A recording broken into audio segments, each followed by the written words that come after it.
koonkan aadmiga jooga qof kasta kurbadiisiyo kaskiisuu hadlayaaho dadku waa kalamaan haddii aad kululaato halla boodin ka shee kaalintaada ka qaado dadku waa kalamaane wixii kula wanaagsan qaar baa kohanayee ha kasoomin dhegayste dadku waa kalamaane intaasi waa kaftan waanee markanna ku soo dhowaada xubintii kalamaan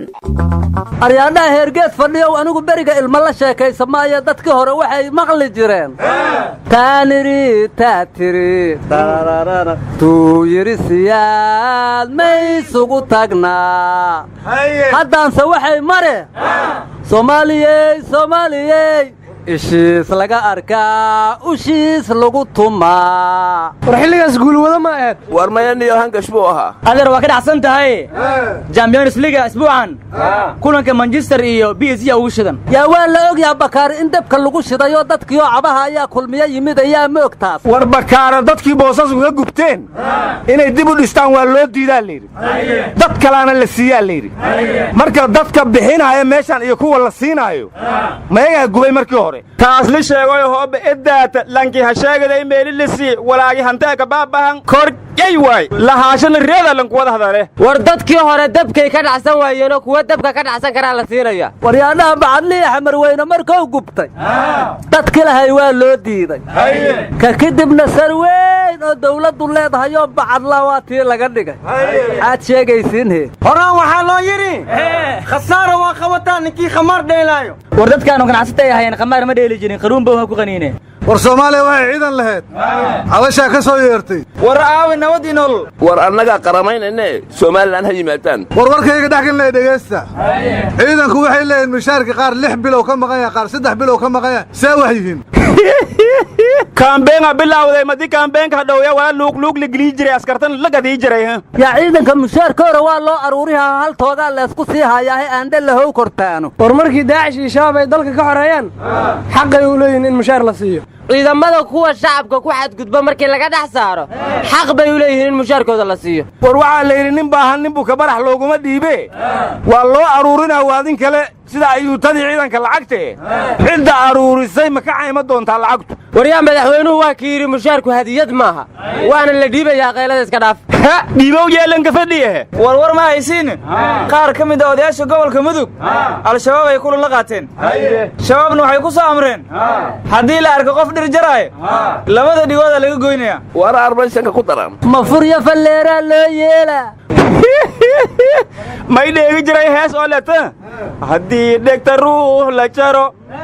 dololka uu joogaya margaret sidii uma aha waxaan la yaabanahay ninka dhir difaacaya dhagihii dadkana jaraya yaa u qiimo badan dadka iyo geedaha yaa geedaha uga qiimo badan oo duqayntay uga dhuuma rabaan war mudugtaan ku xasuustay Ciise Yuusuf Gadiyo Dhuusamareeb jooga wuxuu yiri gurigaygii hay'adda bisha casa iga haysatuu yiri muddo dhowr iyo 10 sano marka waxaan la yaabana hay'adihiisa falka miyaa qaar jabhada noqdo war dogoonsana bisha as guriga qomsatay ay ku fayl malmalaati dhiibaan isku aruursido waryaa sida mushaarka ciidanka in guriga kireediisa loo aruurinayo soo ma dhici karto muusugta nin war ninka aqli xuma guriga mudab ku daara sida bakaaraha kala muruha gale war xoolihiisii oo dhacan soo dab ugu daaraya waaba dhibane ma maqli miya nin daweel haysto dawaan loogu daraa hadarsade war Soomaaliyeey daya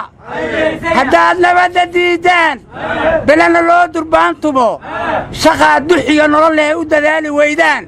oo dunya dhaqshada darbiyada ka jiiftaan dalaga iyo beeraha birta u daaban weydaan dugsiyada tacliinta u dareeri weydaan wadada u dar noqotaan tarana allahayo aamiin aryaa ninku kuma duceyna allaha kuu sahlo ma dhahdido waryaanahan xusbul xaakimkii Soomaaliland laba u qaybsamay qolo uu ka mid yahay abwaan ismaan ku jare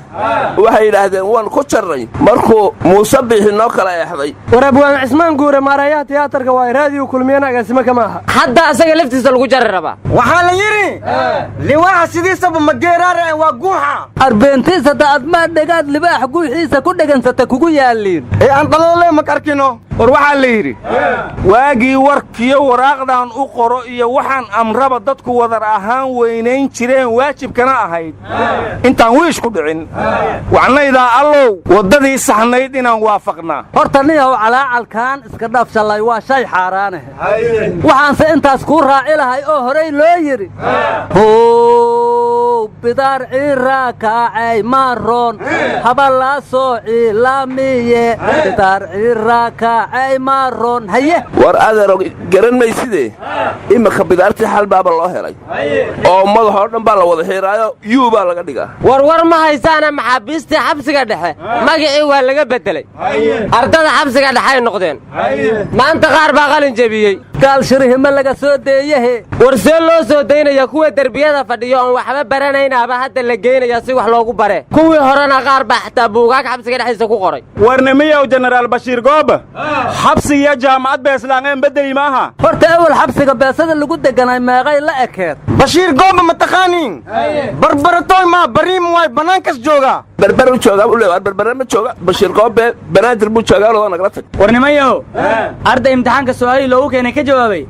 ayaa haddana ku dhacay sabab war macallinka isku dhacsanaayeen oo malaya maya ama igaarka xarash loo haayay he war saas maana qishow sameeyey war qish ma samayne ardayga iyo macallinka kalamaan ahaa su'aasha kood waxay ahayd sheeg dagaalkii ayuu ku dhintay Cantar bin Shadaad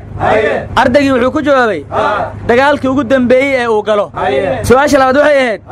halkii ayaa lagu saxeexay heshiiskii Geneva ardaygii wuxuu ku jawaabay warqadda qaybta ugu hooseysa su'aasha saddexaad waxay ahayd sheeg sababta ugu badan ee keenta furiinka ardaygu wuxuu ku jawaabay guurka ayaa u sababa sababtoo haddaan la isguursan la isma fureen arkaasu wixii la baray kuma jawaabina caqligiisa uu ka jawaabay inuu dhacno waajibay ahayd war wiilkaas su'aalaha waa ka jawaabay eex baa loo riday war ma haysiine jigjiga cudurkii muqdishaa ku dhacay arre jigjiga shabay ka kabehe waa la hoogay gabar madaxweyne ka ah Itoobiya ayaa maanta booqasho ku imaanaysay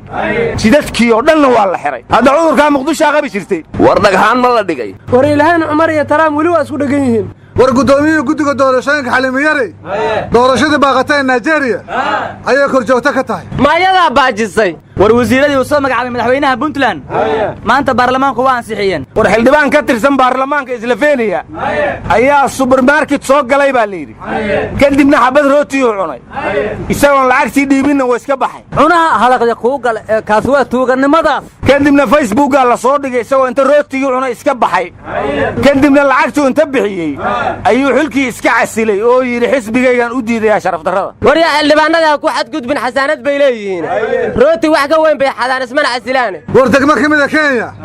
ayaa marti qaaday xildhibaanadoodii kadibna dadkii tuuladu xildhibaanadii waxay u keeneen biyo wasaqaysan waxayna dhaheen biyahaas wasaqdahan cabnaaye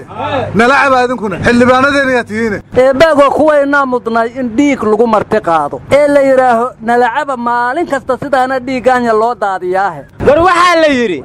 leexleexa liiqliiqa luuqluuqa laaluushka dawladnimadeena intaasaan ku soo koobaya ayaanan sii badin hellu ta hor illu ta dambe isdhaafeen yagookiin dambe oy doone wariya baar dheer waa qasan yahay la yiri waxa la isku haystaa maamulkiisii wariya Djibouti iyo Ethiopia waxay ku heshiiyeen shidaalka dhulka Soomaalida Ethiopia maamusho in Djibouti laga dhoofiyo ama wax islaameed bay ka heshiinayaan war shidaalkeenu dhoofis ma gaarin lamana soo saarin weli hadiya unu ka gadayna maada diidi kara walaal Soomaaliya waxa soo saaray ma yeeli karto dhaaf baxa gaariga ciidanka lagu gadanaya keenne wariya ciidan badan soo ciidan badan kaba lama saarin inspektor shidaalkeenu ma kala wariya wanaga taga Allah idin toosiye